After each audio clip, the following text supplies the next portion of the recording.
नमस्कार, स्वागत है आपका हमारे विशेष कार्यक्रम में। मध्य प्रदेश में विधानसभा चुनाव राजनीतिक सरगर्मियां काफ़ी तेज़ी से चल रही है और ये राजनीतिक सरगर्मियां जो तेज़ी से चल रही है इसमें लगातार देश के कई बड़े पत्रकार, शहर के पत्रकार अपनी आहुति दे रहे हैं, जगह जगह विधानसभा क्षेत्रों में जा रहे हैं, प्रदेश का दौरा कर रहे हैं और ग्राउंड रिपोर्ट तैयार कर रहे हैं। हमारे साथ मौजूद हैं जाने माने पत्रकार, राजनीतिक विश्लेषज्ञ राजेश राठौर जी, जिनसे जानते हैं सूरत हाल इस समय चुनाव का क्या है। राजेश भाई, स्वागत है आपका। नमस्कार। राजेश भाई, क्या फौरी तौर पर देखें तो क्या ऐसा है कि विधानसभा चुनाव की आहट होते ही जो शुरुआती तौर पर ये कहा जा रहा था कि बीजेपी के खिलाफ लोग हैं, कांग्रेस का माहौल है, और उस समय कुछ सर्वे भी आए थे, बस वहीं से गलती शुरू कर दी। पहला राजनीतिक घटनाक्रम ये होता है कि कांग्रेस ओवर कॉन्फिडेंस में आती है और उसके दावेदार उम्मीदवार जो हैं वो आपस में लड़ते हैं, बड़े नेता लड़ते हैं, कमलनाथ और दिग्विजय सिंह के लड़ने की खबरें आती है। और इसी बीच बीजेपी जो है मौके का फ़ायदा उठाते हुए जिस तरह से केंद्रीय मंत्री अमित शाह ने मध्य प्रदेश में डेरा डाला और उसके बाद कई कद्दावर नेताओं को जवाबदारियां सौंपी, बड़े नेताओं को खुद मैदान में उतारा, वहीं से बीजेपी धीरे धीरे प्लस होती गई। आज ये स्थिति है कि बीजेपी मोटे तौर पर जो है सत्ता के आसपास दिखाई देती है। मैंने अभी मालवा निमाड़ की सीटों का दौरा किया था, तो मैं आपको पहले यहाँ से ले चलता हूँ कि इंदौर से हम शुरू करते हैं तो देवास, सोनकच्छ वाला हिस्सा बोल दें, उधर अपना शाजापुर, गुना तक का मैंने देखा है, शिवपुरी भी। उसके बाद में इधर हम धार, खंडवा, खरगोन, जाबवा, रतलाम, मंदसौर, नीमच, मैं रीवा भी गया था। बात यह है कि जिस मालवा निमाड़ की हम बात करते हैं कि यहाँ से सत्ता का रास्ता जाता है, यहाँ से ही मुख्यमंत्री की कुर्सी मिलती है, तो यहीं पर जो है कांग्रेस पहले प्लस थी, जो अब कांग्रेस थोड़ी सी कमज़ोर हुई है और बीजेपी थोड़ी सी आगे बढ़ी है। तो जब आप और हमने देखा है कि जब कशमकश की स्थिति रहती थी किसी भी चुनाव में, तो रिजल्ट किसी के भी पक्ष में आ सकता है, या यूँ कहें कि जिस राजनीतिक दल ने या उम्मीदवारों ने आखिरी, सुनील भाई, ये जो चुनाव है ना, ये दिवाली के त्यौहार के कारण सिर्फ 3-4 दिन का रह गया है। 17 तारीख को मतदान है। मेरा मानना है कि 14, 15, 16, 17, 3-4 दिन में जो मेहनत कर लेगा, जो अपने वोटरों को निकाल लेगा, या आखिरी समय पर कोई दाव चल देगा किसी विधानसभा में। कई बार ऐसा होता है कि पूरे मध्य प्रदेश का जो चुनावी मुद्दा है, कोई पर्टिकुलर विधानसभा में वो काम नहीं करता, उस विधानसभा में वहाँ का मुद्दा काम करता है। विरोधी उम्मीदवार के खिलाफ मुद्दा, या कोई घटनाक्रम हो जाए जातिवाद का आधार पे, या कोई समस्या के आधार पर, घटना दुर्घटना के आधार पर मुद्दा बन जाता है। तो मुझे ऐसा लगता है कि लगभग 230 सीटों में मोटे मोटे तौर पर 100 सीटों के आसपास बीजेपी कांग्रेस आ चुकी है, और 4-5 सीटों को हम छोड़ दें जो बसपा और सपा, भिंड, मुरैना और विंध्य वाले इलाके में जो बात चल रही है, तो बाकी 25 सीटों के लिए संघर्ष बीजेपी और कांग्रेस के बीच में 17 तारीख की शाम को 6 बजे तक मतदान समाप्त होने तक चलेगा। जोशी जी, कितनी अच्छी बात निकल कर सामने आई है। खुलासा किसी बात का राजेश राठौर जी ने नहीं किया है, दोहरा सब दूर कर लिया है, लेकिन ये बात के स्पष्ट संकेत दे दिए हैं कि शुरुआती दौर में कांग्रेस आगे थी, बढ़त बनाई हुई थी, लेकिन जैसे जैसे केंद्रीय मंत्री अमित शाह और बड़े नेताओं ने मध्य प्रदेश में कैंप किया, बड़े नेताओं को मैदान में उतारा, उसके बाद स्थिति में परिवर्तन आना शुरू हुआ है। वहीं कांग्रेस के नेता आपस में लड़ने और एक दूसरे को निपटाने के चक्कर में ही लगे रहे, जिसका खामियाजा शायद उन्हें चुनावों के परिणामों में भुगतना पड़ सकता है। बहरहाल फौरी तौर पर अगर निगाह डालें तो 100 सीटों पर दोनों पार्टियां आगे आने की स्थिति में दिख रही हैं, और आने वाली 17 तारीख मतदान होने की स्थिति में के बाद तक स्थितियां क्लियर होगी कि कौन सी पार्टी बहुमत में आने की संभावना है। बहरहाल राजेश भाई, बड़े नेताओं को मैदान में उतारा बीजेपी ने, अमित शाह ने कैंप किया। अमित शाह जो कि राजनीति के, भाजपा की राजनीति के चाणक्य माने जाते हैं, उन्होंने कैंप कर बहुत सारी चीज़ों को समझने की कोशिश की और सख्त निर्देश भी कार्यकर्ताओं और नेताओं को दिए। तो इसके मायने क्या चुनाव के पहले तक भारतीय जनता पार्टी के बड़े नेताओं को इस बात का आभास हो चुका था कि यहाँ स्थिति ठीक नहीं है? निश्चित तौर पर यदि इस बात को सच माना जाए तो संघ के आंतरिक सर्वे में भी, केंद्र सरकार ने जो अपने सर्वे कराए थे उसमें भी ये रिपोर्ट आ गई थी कि बीजेपी लगभग 70, 75, 80 से ज़्यादा सीटें नहीं आ रही। बस उसी बात ने भाजपा हाईकमान को विचलित कर दिया। और निश्चित तौर पर जिस तरीके से नरेंद्र मोदी और अमित शाह चुनाव को लेते हैं, सुनिए भाई, एक बात तो इस चुनाव में देखी है हमने, बहुत सारे घटनाक्रम हुए हैं। 2-3 चीज़ों पर और मैं आपका ध्यान आकर्षित कराऊंगा जो कहीं चर्चाओं में नहीं आया है। अमित शाह ने सबसे पहले कैंप किया। कैंप करने के बाद उन्होंने अपने 2 विश्वसनीय साथी भूपेंद्र यादव जी और अश्विनी वैष्णव को मध्य प्रदेश में तैनात कर दिया पूरे टाइम के लिए। बीजेपी और कांग्रेस में बहुत बेसिक अंतर है। मतलब कांग्रेस के नेता तो चुनाव के समय भी बाहर चले जाते हैं।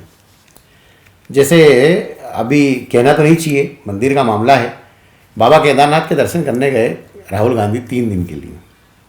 अच्छी बात है, उनकी आस्था है, लेकिन सवाल इस बात का उठता है कि जब आपके कार्यकर्ता, जिनके कारण आपकी पहचान है, जिनके कारण आपकी पार्टी है, वो कार्यकर्ता मैदान में 24 घंटे लड़ रहा है, संघर्ष कर रहा है, चुनाव के लिए जद्दोजहद कर रहा है, और आप 3 दिन के लिए केदारनाथ चले गए चलते चुनाव में। राहुल गांधी की आपने बात कही, मध्य प्रदेश में राहुल गांधी कहीं चुनावों में दिख नहीं रहे, क्या कारण इसका? मोटे तौर पे एक कारण तो ये बताया जा रहा है कि प्रियंका गांधी को मध्य प्रदेश में ज़्यादा से ज़्यादा घुमाना है, क्योंकि उनकी डिमांड भी थी। और दूसरा, राहुल गांधी और कमलनाथ के बीच में कहीं ना कहीं इक्वेशन में गड़बड़ है। हालांकि कमलनाथ नो डाउट गांधी परिवार में एक अहम स्थान रखते हैं, लेकिन ये दिक्कत भी है। और अच्छा है कांग्रेस के लिए कि वो मध्य प्रदेश ना आए। ये तो आपने व्यंग कसा है कि राहुल गांधी मध्य प्रदेश ना आए, पर इसके दिगर मैं बात करता हूँ कर्नाटका में राहुल गांधी की पदयात्रा से ऐसा माना जाता है कि वहाँ की जो सरकार थी उसके खिलाफ एंटी इनकम्बेंसी और साथ में राहुल गांधी की पदयात्रा से भी प्रभाव पड़ा है। इसको लेकर क्या कहते हैं? निश्चित तौर पे मैंने भी पदयात्रा में देखा क्या होता है कि जोशी जी, राजनीति में अब रोज़ आपको नए नए तरीके अपनाना पड़ेंगे, नई बातें लाना पड़ेगी, नए स्टाइल करना पड़ेगी। पॉलिटिक्स का भी यही हो गया, बयानों से चुनाव नहीं जीते जाते, जनसंपर्क से चुनाव नहीं जीते जाते। बहुत सारी चीज़ें आपको नई नई चीज़ें करना पड़ती है। अलग अलग बैठकें, सम्मेलन, लोगों के बीच में जाना, अलग अलग अंदाज में जाना। पहले से भी एक आरती उतारने वाला सिस्टम था, अब ये है कि कन्याओं के पाद पूजन करने से लेके महिलाओं से अपने सिर पर हाथ रखवाना, इस तरह की कई चीज़ें होती है। राहुल गांधी की जो यात्रा है उसके जनक थे दिग्विजय सिंह, क्योंकि लंबे समय बाद गांधी जी की दांडी यात्रा या गांधी जी की देश को आज़ाद कराने की यात्रा के बाद, उस समय जो यात्राएं होती थी उसके बाद इस तरह की कोई यात्रा नहीं हुई थी जो इतने बड़े पैमाने पर। राहुल गांधी को पप्पू कहा जाने लगा था। विपक्ष ने मतलब ये समझ लीजिए कि उनको एक तरह से जोकर बना दिया था। पब्लिक भी व्हाट्सएप पर बिना देखे सोचे समझे उसको वायरल करने में लगी थी, जिसको राहुल गांधी से कोई लेना देना नहीं। इमेज बिल्डिंग के लिए, पार्टी की साख बचाने के लिए और कार्यकर्ताओं में उत्साह बचाने के लिए, ये तीनों काम राहुल गांधी की यात्रा से हुए।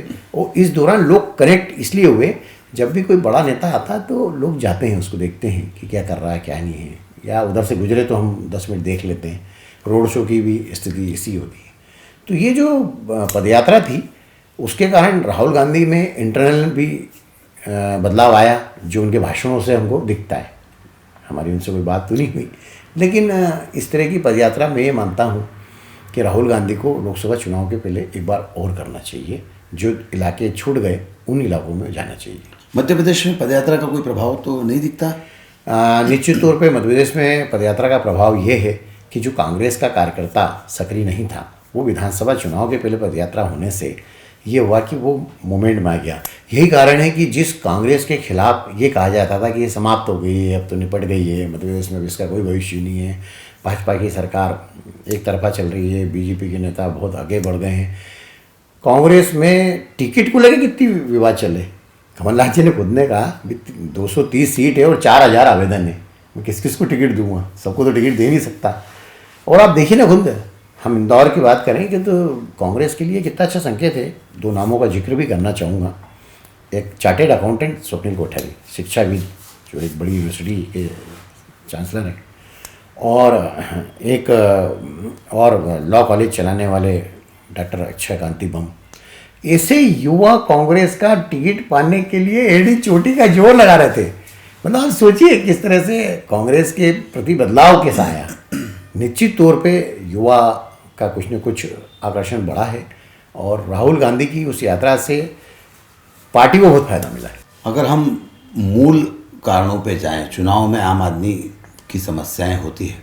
आपने जो विस्तृत दौरा किया है, ग्राउंड रिपोर्ट तैयार की है आपने अपने अखबार स्वतंत्र समय के लिए, साथ ही अपने एक अखबार और प्रभात खबर के लिए, क्या लगता है जनता क्या बदलाव चाहती है? जनता के मन में एंटी इनकम्बेंसी है या जनता की कोई मूलभूत समस्याएं ऐसी हैं तीन जिनकी वजह से जनता नाराज है? निश्चित तौर पे एंटी इनकम्बेंसी का असर है, लेकिन क्या होता है कि तीन तरह के मतदाता होते हैं। एक होता है ए क्लास, वो विचारधाराओं के आसपास ही रहता है या कुछ योजनाओं से प्रभावित होके बिजनेसमैन हो गया, शिक्षाविद हो गया, पढ़े लिखे लोग हो गए, वो टर्नआउट होता है। दूसरा मतदाता होता है मध्य मार्गी, जो हर चुनाव में पड़ता है। और तीसरा मतदाता जो होता है वो होता है फिक्स। मैं इसको तीसरे नंबर पे मानता हूँ कि इतने वोट तो किसी को भी मिलेंगे। आप किसी भी इलाके में सपा बसपा का जो वोट है बुरी से बुरी हालत में, आप आदमी पार्टी का वोट है वो मिलेगा ही उसको, जितने उस पार्टी की हैसियत है उसके हिसाब से। तो जो तीसरे नंबर का है वो ये है। ये दोनों जो वोट हैं, मैंने कुछ लोगों से बात की तो बड़े लोगों में इस बात को लेकर बहुत ज़बरदस्त नाराज़गी है, न केवल मध्य प्रदेश सरकार को लेके, सभी सरकारों को लेके, कि हम टैक्स देते हैं, सरकार टैक्स बढ़ाई जा रही है, जीएसटी से परेशान है। चलिए कोई बात नहीं, हम टैक्स देने को तैयार हैं, लेकिन हमारे टैक्स का पैसा कैसे बर्बाद कर रहे हैं? आज पूरे देश में इस बात पर चर्चा चल पड़ी है कि कहीं श्रीलंका की तरफ तो नहीं जा रहा भारत, क्योंकि भारत की इकोनॉमी, सरकारों की इकोनॉमी, खास तौर से प्राइवेट इकोनॉमी की बात नहीं कर रहा हूँ, सरकारी की बात कर रहा हूँ। कर्जे कितने ले रहे हैं? हर सरकार कर्जा लिए जा रही है और मुफ्त में बांट रही है, तो टैक्स पेयर को ये प्रॉब्लम है। मध्यमार्गी व्यक्ति को ये दिक्कत है कि महंगाई का उस पर असर है। आज कोई व्यक्ति एक छोटा सा अपना मकान बनाना चाहता है तो प्लाट महंगा मिलेगा, फिर उसको बनाना महंगा मिलेगा। आज एक व्यक्ति एक दो स्कूटर या एक स्कूटर घर में और एक कार खरीदना चाहता है तो उसके सामने यक्ष प्रश्न ये है कि भाई डीजल और पेट्रोल का दाम कितना हो गया। तो वो चीज़ें भी प्रभावित होती है। लेकिन जहाँ तक सरकारी योजनाओं का सवाल है तो उनसे जो प्रभावित लोग होते हैं वो तो उस पार्टी को मदद करते ही हैं। फिर आखिरी में दाव पेच के वोट हैं कि आप कितने बस्तियों में क्या बांट के और क्या खेल करके और क्या कर सकते हो, उस पर प्रभावित होते हैं। लेकिन वो मैं ऐसा मानना है कि 2-3-4% वोट होते हैं। तो देखिए, बहुत सारी चीज़ें, बहुत सारी बातें करने की, लेकिन कुछ सीमा, कुछ गाइडलाइन हमारे लिए ऊपर भी है, मीडिया के ऊपर भी है। तो हम उन बातों पर बात नहीं करते हुए फौरी तौर पर जो जनरल बात है उस पर ही बात कर रहे हैं। तो राजेश भाई, मुझे लगता है कि चुनाव को लेकर आपका आकलन कितना सही है, कितना सटीक है, ये सब तो आने वाले 3 दिसंबर को तय होगा। बहरहाल, आपका हमसे बातचीत करने के लिए बहुत बहुत शुक्रिया। धन्यवाद। आज के इस कार्यक्रम में बस इतना ही। सुनील जोशी को दीजिए इजाज़त। नमस्कार।